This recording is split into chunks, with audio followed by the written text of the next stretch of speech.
And welcome in to another edition of Drawing a Crowd, the Business of Sports Tourism. I'm Stan the Fan Charles, and this is our March-April edition of the podcast. Terry Hasseltine is with me, the Director of Maryland Sports. Terry, how are you today? I'm doing outstanding. Good, Outstanding, Stan. Thanks for having me again. good.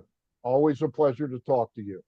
I want you to introduce our guest, Steve Bernhardt, who is the director of baseball, vice president of baseball operations for the Baseball Factory. And tell us why the UA Next All America game is important to tourism in Baltimore and the state of Maryland.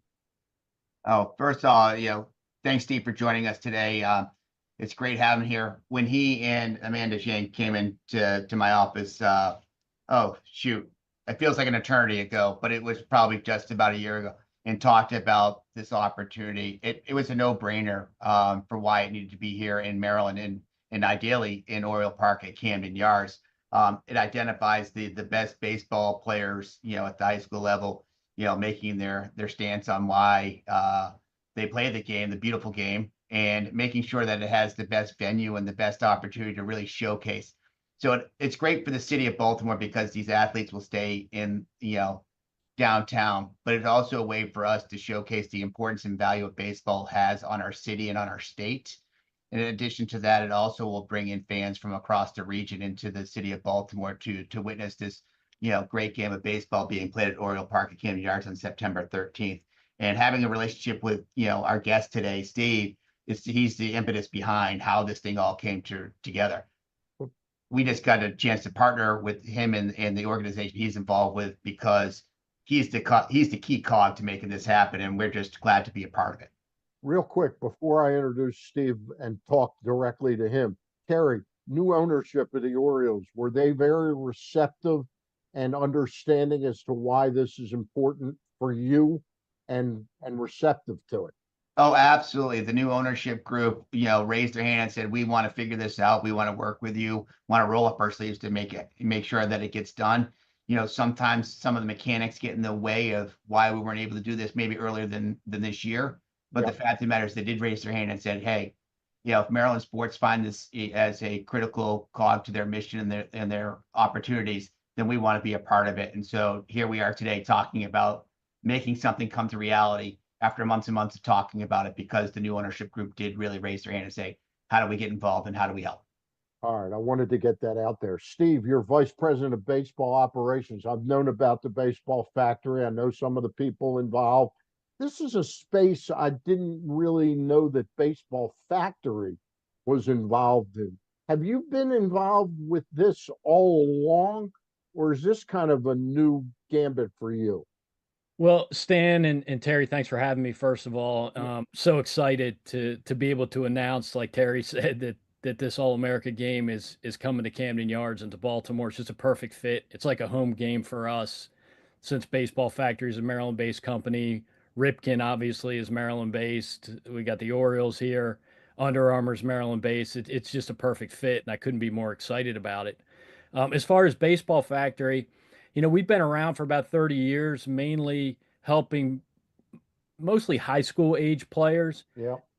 get better, develop, reach their full potential, and then help them find a fit at the next level, which for most of them is a college spot, you know. Sure. But this will be the 20th year that we've done an All America game. So it's been in various locations. It had a long run at Wrigley Field in Chicago. We were at Kauffman Stadium in Kansas City. 2 years ago, we were at Globe Life down in Texas where the Rangers play. So that's been around for a long time. We've seen a lot of good players. That's kind of our pinnacle event, obviously, as Terry mentioned. It's the 40 players that we think are the best in the country. So 38 of them will be rising seniors, and we invite two underclassmen every year.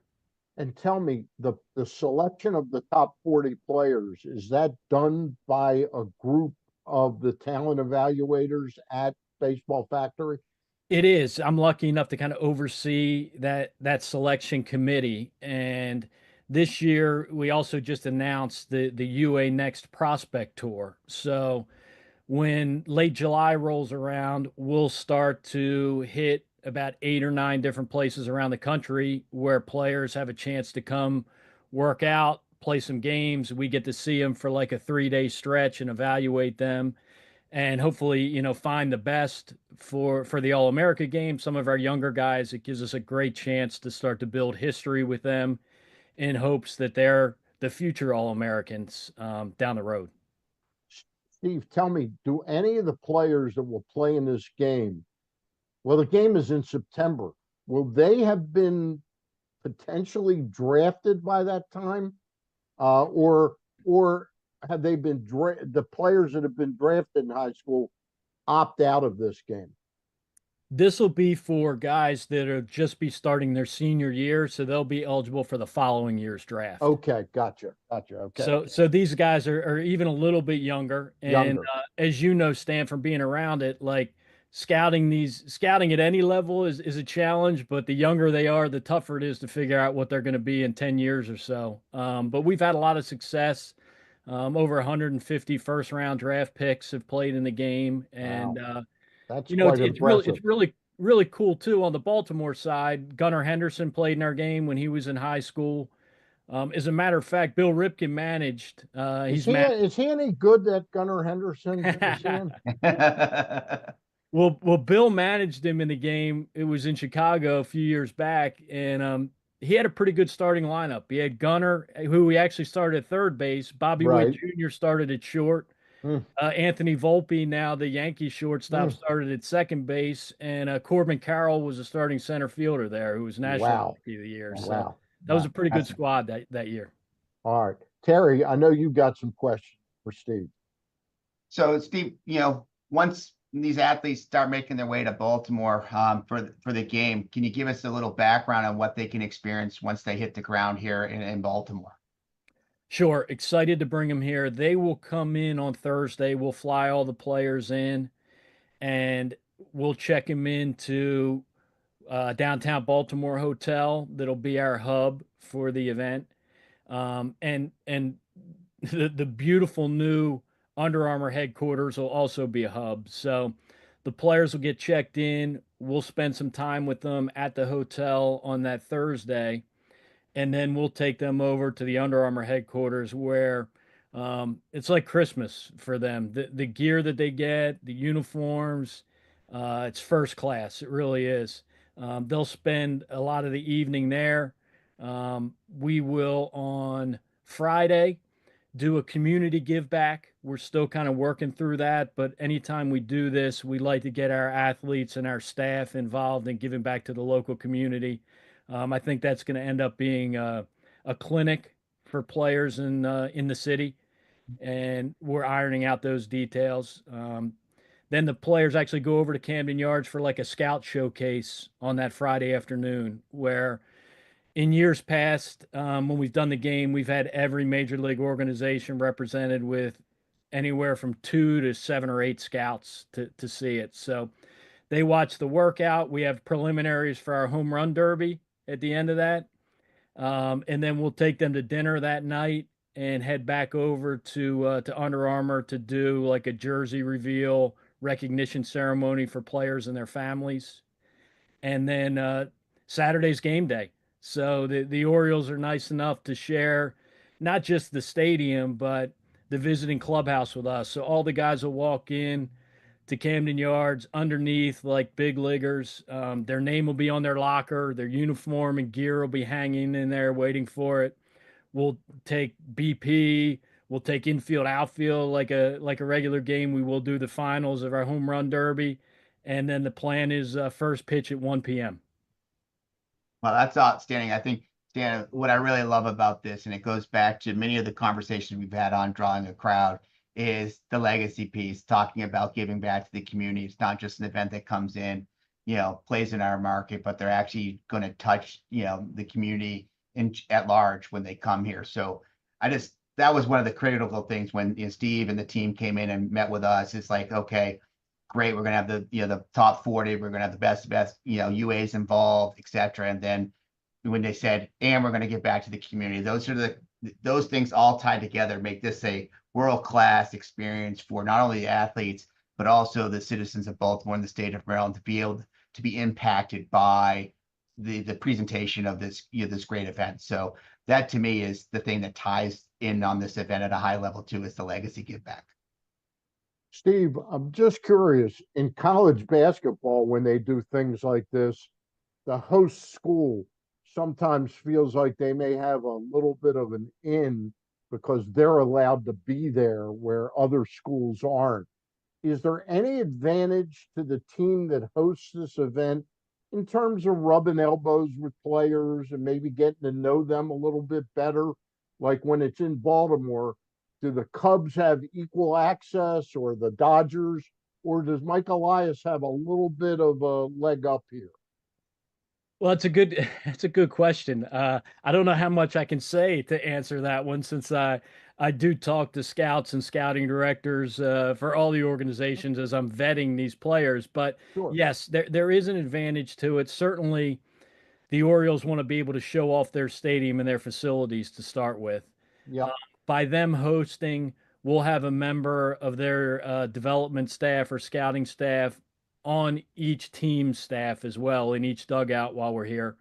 I've had the pleasure of knowing Matt Blood for a number of Sure. years, I was going to and mention that. he, along with Mike Elias, also were instrumental in making sure that we could host this in Baltimore because on the baseball side, to your point, they know that it's great to be able to show off their place, to be able to meet these players, get to know them over the course of a couple days.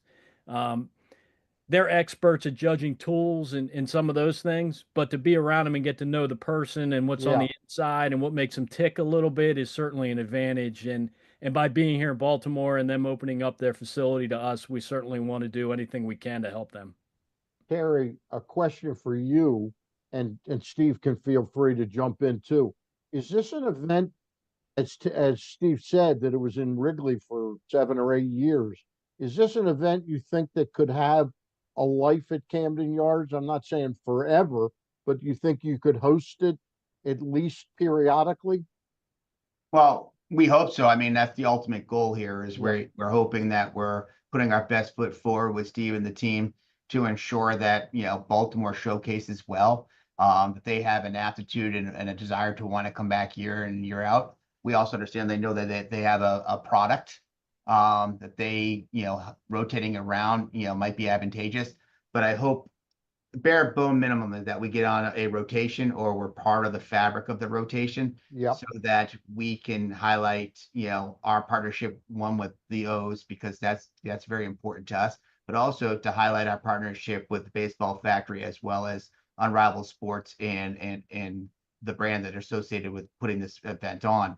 So our ultimate goal to answer that question, Stan, in a long-winded way, is to say, Yeah. yes, we hope they stay here forever, but we also know that they have responsibilities to the growth of the game and Sure. the growth of, getting these kids the best exposure possible. Steve, you Yeah, have a comment on that? yeah. I'll jump in too and say we feel the same way as Terry does. Like, again, we feel like it's a perfect fit. I can't thank Terry and the Maryland Sports Commission enough for pushing this through and helping this come to fruition. Terry's been a proponent of having this game in Baltimore for a while, and we couldn't have done it without him and the Maryland Sports Commission's help behind it. And again, like it just is a good fit. We're part of the same family as Ripken Baseball now. The facility in Aberdeen, and obviously the name just being synonymous with Baltimore and the Orioles is a great fit. Under Armour being here, Baseball Factory being a Maryland-based company, it just all really aligns that the hope is that this year is a really successful year for the game. The players have a great experience. It's good for the city, and that we can continue this partnership in the future. Absolutely. Question. I know you're affiliated with Ripken Baseball. In football, it's almost like any big event now where they need two captains or two coaches or something. It's Peyton Manning and Eli Manning. Is there any chance that Bill and Cal would be involved in this at all? They will be involved. I don't think they'll manage against each other, Okay. but they will be involved. In years past, Bill has been in the dugout some. Yep. I don't know yet whether he'll be in a dugout or in the broadcast booth doing color once the game rolls around. But I've spoken to him quite a bit. He'll be involved. I'm not sure yet of Cal's involvement, but we'll have some good guys in the dugout leading those teams. Will the game be on ESPN or ESPN2 or We're still working out who the broadcast partner is okay? going to be. There are a couple things still that are going to be announced, over the next several weeks. One will be our broadcast partner. Another will be how the public can get tickets to this game. That's what Will I come was out going as to well. get to. Yeah. That's what I was going to get to next. Can you give us basic price point? I mean, are they $35, $25, $50? Do you have any idea? I'm not positive yet. It'll be less than that. It'll be Okay, maybe a $10 okay. ticket. Again, some of the players that have been involved in Ripken baseball up in the Aberdeen facility, and some of the either charities or little leagues or boys and girls clubs will give out some free tickets to those to allow them to come and be able to experience Camden Yards and see the game. And a lot of the younger players, as I've experienced this game over the years, um, especially if it's in a big league stadium, they don't often really know the difference. So for them to be able to get down close to these guys that are on Yeah. the field and already are really physical, I mean, the size of these guys will amaze you that they're in high school. And when they're signing autographs or giving one of the kids a ball or something, I mean, it's huge for them. Again, like they don't really at that point, unless they're a huge fan, know the difference. So it's a pretty good way to grow the game too, and get some young kids excited about baseball. What's the history of the attendance of this game? I mean, are we talking about a 10 to 15,000 crowd, or can you hope for more? I would love that, Stan. I would love it. Yeah. Well, especially being the first year, we'll have to grow it. Again, we had a long run in Chicago, so that's probably the best way, even though we weren't from there. So we had to build some connections, but I would say it got up to about 7,500 in Okay. attendance. Kind of dugout to dugout in that lower bowl. Yeah. We Yeah. filled that. By the way, Steve, Terry and I are both available if you need managers. I like it. I I think can there, teach him how to put down a good bunt. That's about as far as I go in I my think hitting there'd be prowess. a huge swell, a crowd swell to come see us manage games. I think so. Ter- Thank you. Yeah. Terry, Oh, you got a couple more for Steve? yeah. I think at the end of the day, Steve, managing expectations here. I mean, obviously, we just talked about crowd size. In the first year, obviously getting an event off the ground and the like, if we hit that pinnacle of 7,500, and like we're off to a really great start, in my humble opinion. But you think over the course of time that you'd ever see this event going to, multi-day where we're getting more than just the top 40? That's a great question. We've talked about that, and I do think there's a natural progression, and I think it would really be an underclass game. It would probably be the first move is to get some of the really talented younger guys who may be in this game in the future and give them a taste of it somehow and bring them in. But to your point, there also could be a time where we expand it and we take more players in this same class leading up to the draft and play multiple days, have 4 teams, have 6 teams worth, something like that. Certainly is a possibility. Yes. Would you see the possibility of doing anything at all outside the games itself, like a autograph signing of you know other former players coming Sure. into I think town or something? I think we're open to everything. The timing of it is great because it's going to be baseball season, it's going to be pennant race, all that kind of Yeah, stuff. So people are going to be interested. I guess the downside is that all of these alumni that we have in the big leagues are playing at that time, and sure. can't be there hands on with the players. And that works with the Orioles too. Like to have the stadium, we need them to be on the road, Yep. but the idea that Gunnar and Jackson Holiday played in our game and Mountcastle and Kobe Mayo, who might be up then, like it'd be great to have them who have experienced it spend some time with our players too. So who knows, in the future, we might be able to figure something like that out depending on timing or off days or something like that. But as far as like having our players involved in the community or in signings or anything like that, we're certainly open to that. And there is some participation on our alums. As a matter of fact, Yeah, the social announcement came from Bobby Witt Jr., who played in our game right. twice, that to let us, let the nation know or the world know that the game was going to be in Baltimore this year. Do these guys have like baseball cards? Even though they're high school athletes, they Yeah. have baseball cards. Because I could think it would be something that'd be cool. Have a baseball card, signs it, and next thing you know, it's almost like that diamond in the rough rookie card of that person that gets that autograph. Right at when they're in high school, and then next thing you know, they make it into the pros, and they're the next Cal Ripken or whatever, and it gets in a I met him when. Yes. Yeah, it's a good cause. As a matter of fact, for this event, nearly every year Tops has come and they take photos of the players on check-in day, and believe it or not, turn around cards for them that they sign Sunday morning or Saturday Unbelievable. morning this Yeah. time before the game.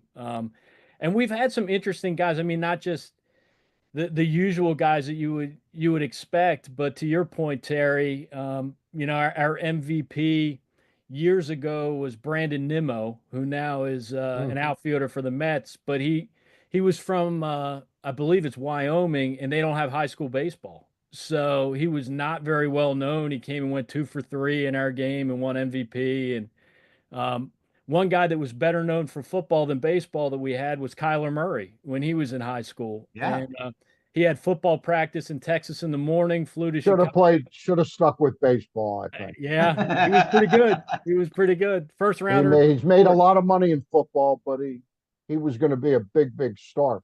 Steve, let me ask you a question. If you go back 45, 50 years, the NFL draft used to be held like on phones on a Wednesday afternoon.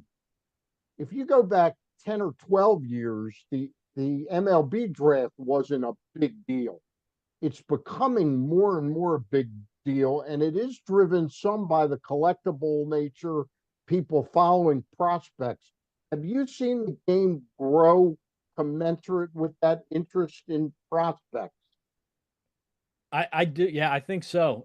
It's a surprise. It's surprising to me how many people now do know these top high school players. Yeah. You know, they're looking to the draft, and to your point, they're looking for collectibles. And then also, I get questions around this time each year about fantasy baseball drafts. Like, I'm taking a few prospects for keeper league. Who do you think is going to be good in 2 or 3 years and stuff like Like, that? what So do you think? What do you think of Cam Smith, Steve?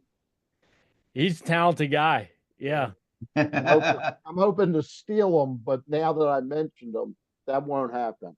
Hey, No, he had a nice career at Florida State. I think he's gonna move through pretty quickly.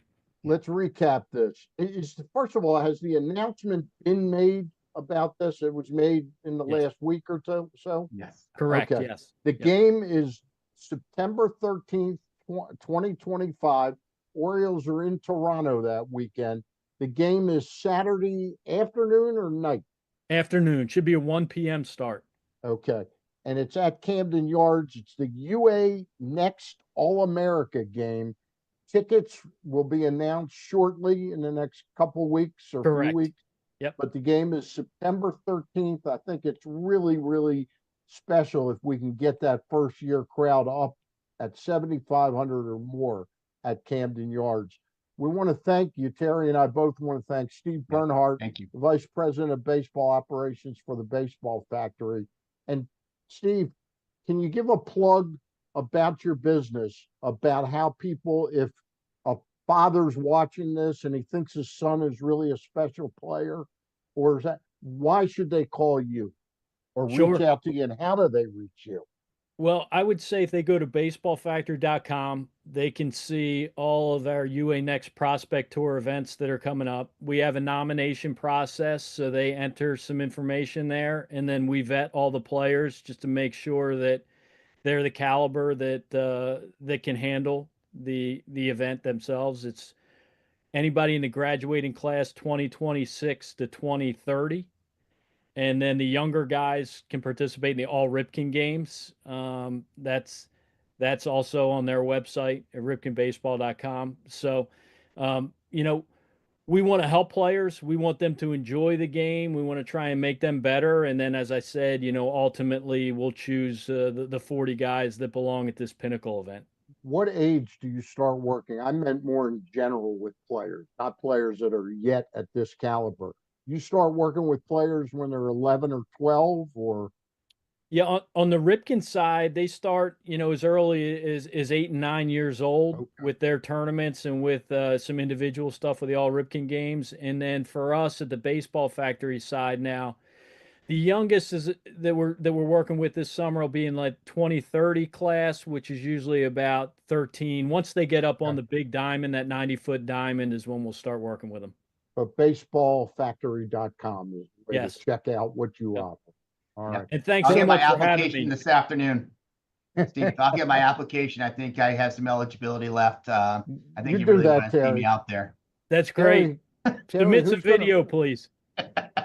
Terry, who's gonna win the NCAA tournament? You give Rick Pitino a chance? I mean, he's been through the dance. He's sixth team I that he's know. brought to the dance. I gave him a lot of opportunity. I think right now the challenge is who's going to be the healthiest going into the tournament, because if you look at Duke, Florida, Auburn, and like, if they're healthy, Yeah. they're going to be tough to beat. So right now, I know I'm in Maryland, and I'm not supposed to say this word, but I think I have Duke on the bottom line to win it all. I do too, Terry. I do Yeah. too. Terry, next month, are we hoping to get the First Lady on with us? Absolutely. To talk about the she's looking forward Preakness? to it. Yep. She was on All Glenn right. Clark this morning. Okay, great. You can see that on the Press Box website. Check it out there or on YouTube. Okay.